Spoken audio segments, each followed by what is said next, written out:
ভারত বাংলাদেশ সীমান্তে বাংলাদেশিরা জড়ো হয়েছে ভারতে ঢোকার চেষ্টায়। এই আপনারা দেখছেন বিএসএফের কড়া নজরদারি এখানে রয়েছে। বাংলাদেশ সীমান্তে অনেক লোক জড়ো হয়েছে ভারতে ঢোকার জন্য, আর বিএসএফের নজরদারিতে তারা কিন্তু ঢুকছে। দেখছেন আমরা এই মুহূর্তে ভারত বাংলাদেশ সীমান্তে দাঁড়িয়ে আছি, আর এখানে কাঁটাতারের বেড়ার অপর প্রান্তে কিছু বাংলাদেশি মানুষ এসে জড়ো হয়েছে। তারা ইন্ডিয়ায় ঢোকার জন্য চেষ্টা করছে। আর সেই মুহূর্তে আমরা এই মুহূর্তে দেখাচ্ছি যে বিএসএফের কড়া নিরাপত্তা এখানে লক্ষ্য করা যাচ্ছে। বিএসএফ বাহিনী তারা কিন্তু রাস্তায় কড়া নিরাপত্তায় আছে, যাতে কোনো বাংলাদেশি ভারতে প্রবেশ করতে না পারে। এখানে কাঁটাতারের বেড়ার থেকে কিছু দূরে বাংলাদেশিরা অবস্থান করছে।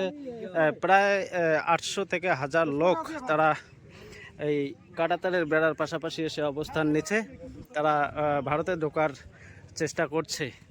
আর বাংলাদেশ যে ভারত বাংলাদেশ বর্ডার, সেই বর্ডারে কিন্তু কড়া নিরাপত্তা রয়েছে বর্তমান বিএসএফ বাহিনী।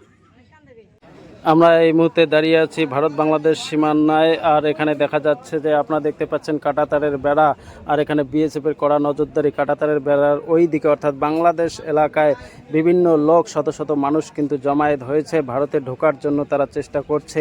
আর এখানে বিএসএফ সেই বাংলাদেশিদের অনুপ্রবেশের অপচেষ্টাকে রুখে দিয়েছে। বিএসএফের কড়া নজরদারি এখানে চলছে। আপনারা দেখছেন শীতলকুচি ব্লকের অন্তর্গত এই যে বাংলাদেশ সীমানা, ভারত বাংলাদেশ বর্ডার, আর সেই বর্ডারেই বাংলাদেশিরা জমায়েত হয়েছে, ভারতে ঢোকার চেষ্টা করছে। তারা সকাল থেকেই এখানে তারা জমায়েত হয়ে বাংলাদেশে কিছু বলে লোক আসছে, ওদের ওখানে কি ঝামেলা আছে না আছে, এরা আমার ইন্ডিয়াতে ঢুকছে। আমাদের এখানে প্রশাসন এবং বিএসএফ তারা আসেই, আমরা ওদেরকে কেন ঢুকতে দেবো? আমার এখানে একটা পশ্চিমবাংলা, সারা ইন্ডিয়া আমরা শান্তিতে আছি। এরা এখন ও দেশে কী করছে না করছে, এখানে যে আমাদের হিন্দু মুসলমান আমরা ভাই ভাই আছি, আমাদের একটা সম্পত্তি লাগার জন্য এরা একটা পলিসি, আমরা সেটা মানি না। যাই হোক, এখন প্রশাসন আছে, বিএসএফ আছে, যারা সীমান্ত রক্ষী বাহিনী, এরা এখন কি করবে তাদের ব্যাপার। তাই এইটাই আমি এতটুকু আমি জানি। কিন্তু আমরা দেখলাম ওরা কাঁটাতারের বেড়ার ওই দিকে আছে, মোটামুটি 1000-12 এইরকম ভাবে মোটা। আমরা তো ওখানে জানি, একটা আন্দাজ আর কি। আমার নাম মোতালেম মিয়া। এখানে আমি যেটা দেখতে পাচ্ছি যে এখানে ওই বাংলাদেশের ভিতরে ওই বাংলাদেশি কিছু লোক মোটামুটি 10-12 হাজারের মধ্যে এইরকম শুনে যাওয়া হচ্ছে, তারা বেড়াকাটার পাশে ভিড় করতেছে ভারতে আসার জন্য। এইটাই দেখতেছি। না আসলে কি সমস্যা হবে? সমস্যা এখন কি হবে সেটা তো আমি জানি না, সেটা তো সরকার সেটা দেখবে। কতক্ষণ থেকে এই লোকের ভিড়?